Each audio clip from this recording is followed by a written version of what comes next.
Chaque jour, Charles et Carole vous présentent la leçon de l'école du sabbat.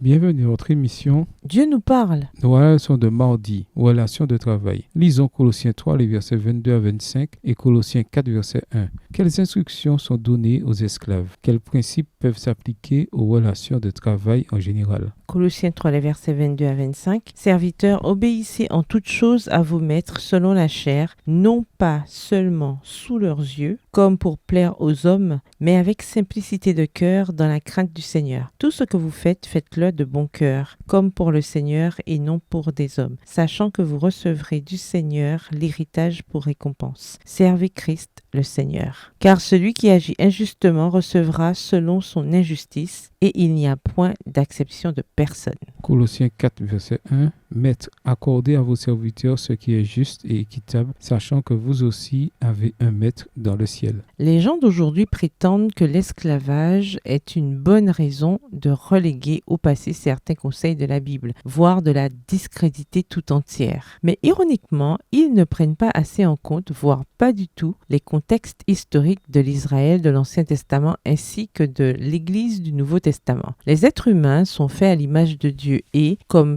toutes ces créatures intelligentes, ils ont été créés pour la liberté. Les lois mosaïques interdisaient aux Israélites d'être des esclaves à perpétuité, Deutéronome 15, verset 12, et stipulaient 6 années comme la durée maximale de service pour rembourser ses dettes financières. Exode 21, les versets 2 à 6 et Lévitique 25, les versets 39 à 43. L'esclavage dans la Bible, aussi infâme soit-il dans son acception plus moderne, ne ressemblait en rien aux abominables pratiques qui existent dans le monde occidental et qui sont un fléau et un horrible crime contre l'humanité. À l'époque du Nouveau Testament, l'Église dut opérer dans le cadre de la loi romaine, qui prévoyait la possession d'esclaves. Mais contrairement aux formes modernes d'esclavage, la loi romaine accordait aux esclaves des droits et des chances considérables. Et si quiconque tentait de renverser cette pratique, les progrès de l'Évangile auraient pu être menacés. Extrait de l'article écrit par Clinton Rollin, Culture, Hermeneutics and Scripture, Discerning What is Universal,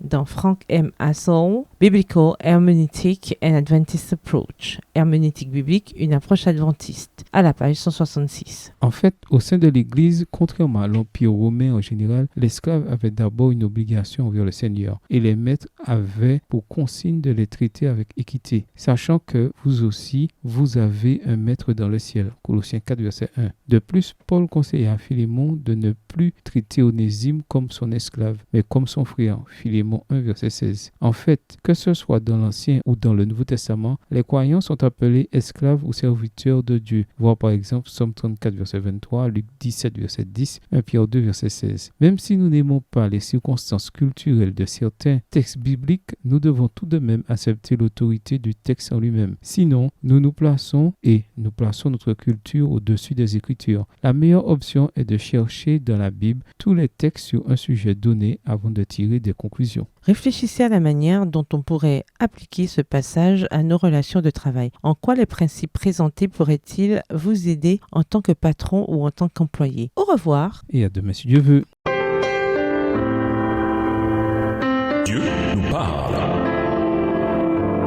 Chaque jour, Charles et Carole vous présentent la leçon de l'école du sabbat.